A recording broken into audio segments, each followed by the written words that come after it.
Pangalan lamang ang ibinigay ng Diyos sa ikaliligtas ng tao.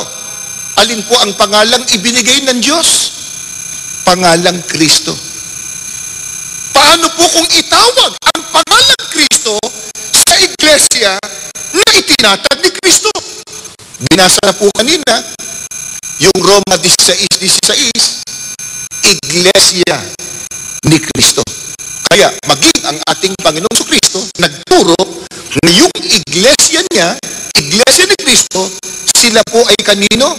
Sa Diyos. Sabi ni Kristo, ang akin ay iyo. Nasasagot ka, Joel? Opo, maliwanag po ang sagot. At ang sabi po, sa talatang binasa po ninyo, yung kay Kristo ay sa Diyos. At yung sa Diyos, sa Kanya rin. Pero meron pang nais malaman si Socorro. Opo, yung tanong niya, kung mababasa ba sa Biblia na ang iglesia ni Kristo ang tiyak na maliligtas. Magandang tanong yan. Ang dami na po pagtatalo o debate o argumento o pag-uusap o dialogo na nangyayari sa iba't ibang mga pangkati ng paniniwala. Yung salita pong tiyak na ligtas. Walang aamin na hindi po sila tiyak na ligtas eh. Pero sa Biblia po ba, merong nakasulat na tiyak na ligtas? Sana po ay dinadama po ninyo yung ating pag-aaral. Ano ho? Maaaring itinanong lang yon ni Socorro, baka yun din po ang tanong ninyo. Meron bang nakasulat sa Biblia, tiyak na ligtas? Siguradong ligtas. Sino yon? Ikaw ba yon? Ako ba yon? Sila ba yon? Ang babasahin ko po, sulat ni Apostol Pablo sa mga taga-Roma. Roma 5:8 hanggang 9 po. Ngunit, ipinadama ng Diyos ang kanyang pag-ibig sa atin nang mamatay si Kristo para sa atin noong tayo'y makasalanan pa. At ngayong napawalang sala na tayo sa pamamagitan ng kanyang dugo, lalo nang tiyak na maliligtas tayo sa puot ng Diyos sa pamamagitan niya.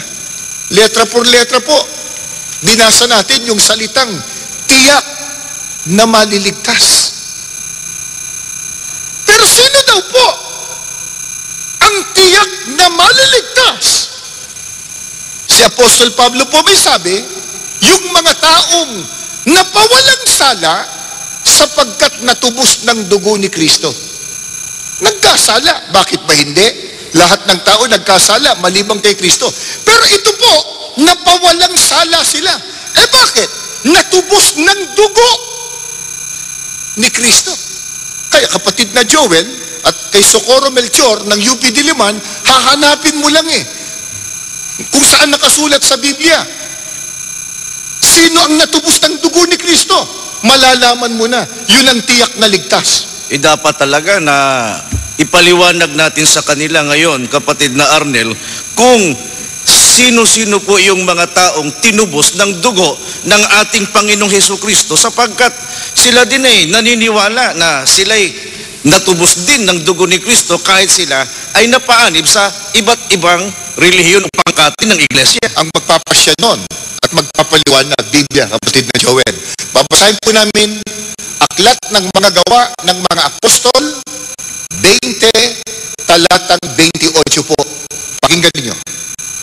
Ingatan ninyo kung gayon ang inyong mga sarili at ang buong kawan. Narito'y hinirang kayo ng Espiritu Santo na mga katiwala upang pakanin ang babasa po doon. Iglesia ni Kristo na tinubos niya ng kanyang dugo.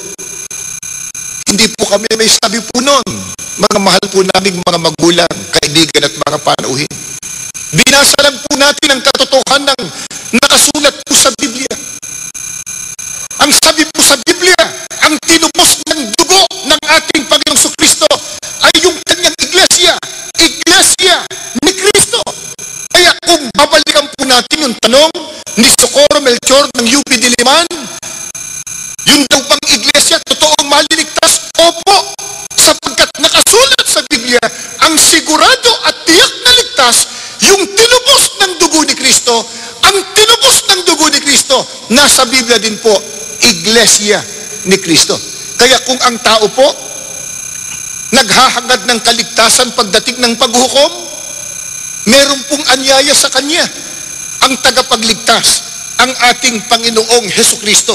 Pakinggan po ninyo at babasahin po dito sa 1:7 at 9. Ito po, kaya muling nagsalita si Jesus, buong katotohanan ang sinasabi ko sa inyo, ako ang pintuan ng kulungan ng mga tupa. Ako ang pintuan.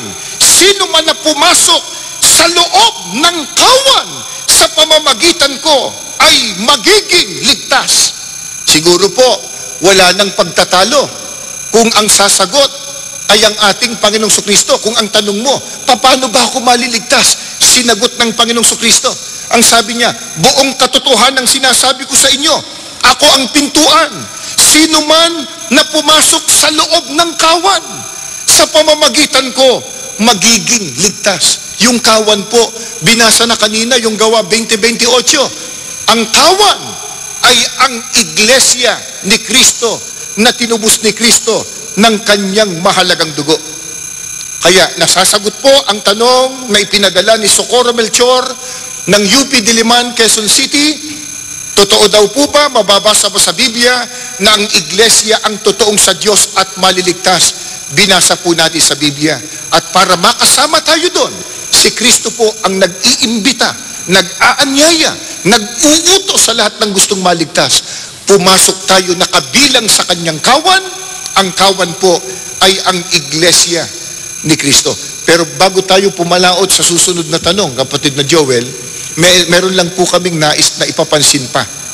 Kasi po, pag itinuturo yan, ganyang katotohanan, yung iba po, wari-bagang, parang nagdaramdam. Ang sabi nila, parang yung sinabi, kayo lang ang ligtas, paano kami? Masyado yatang exclusivistic yung inyong pagtuturo. Kayo lang, paano kami? Ibig bang sabihin, si Kristo ang tagapagligtas? Nagtatangin ng taong ililigtas? Ba hindi ho? Kung napasin po niyo yung binasa ko, sabi ni Kristo, ako ang pintuan ng kulungan ng mga tupa, ako ang pintuan, sino mang taong pumasok sa loob ng kawan, sa pamamagitan ko, magiging ligtas. Ang sabi niya, sino man? Tatanungin ko po kayo, mga mahal po naming mga bisita, mga panauhin. Yung bang salitang, sino man, may itinatangi? Di ba pag sinabing sino man, lalaki, babae, mayaman, dukha, nakapag-aral, hindi. Maitim, maputi. Ano ba? Sino ka man? Pero ang tangi, yung paraan. Kaninong paraan? Paraan ng tagapagligtas. Siya tagapagligtas eh. Anong paraan niya? Ang sabi niya, pumasok ka sa loob ng kawan sa pamamagitan ko, magiging ligtas. Ang kawan po, yung kanyang iglesia ni Kristo. Kapatid na Arnel, ito po ay napakagandang tanong. Bakit ipinipilit ng iglesia ni Kristo na ang Katoliko ay sumasamba sa larawan o rebulto? Ang itinuturo sa amin ng mga pari ay ang Diyos ang sambahin. Hindi ba ito ay isang pagpaparatang? Ang nagtanong po, kapatid na Arnel, si Leonardo Gasmen ng Maginhawa Street Teachers Village East, Quezon City. At itong katanungan ito ay meron ding nagtanong sa SM North, kapatid na Arnel. SM North? Oo. Sige nga. Itatanong ko lang sa Iglesia ng Cristo kung bakit wala kayong mga santo at wala kayong prosesyon. Kasi nung January 9 ay mayroon kaming prosesyon dito sa Quiapo. Ang una pong tanong, ipinipilit daw po namin na ang kinagistang relihiyon o Iglesia Katolika sumasamba sa larawan o rebulto. wala daw pong ganon na itinuturo ang mga pare. Kaya kami daw po nagpaparatang. At pagkatapos yung napanood naman po natin, nagtanong nasa SM North pa siya. Ba't wala daw tayong prosesyon ng santo? Dahil daw noong Enero 9, may prosesyon po na ginawa sa Quiapo, yung kanilang puon na tinawag nilang Black Nazarene, na itim na Nazareno. Pagka black, itim talaga yan, kapatid na Arnel. Mga mahal po naming mga panauhin, mga kaibigan at mga kababayan, hindi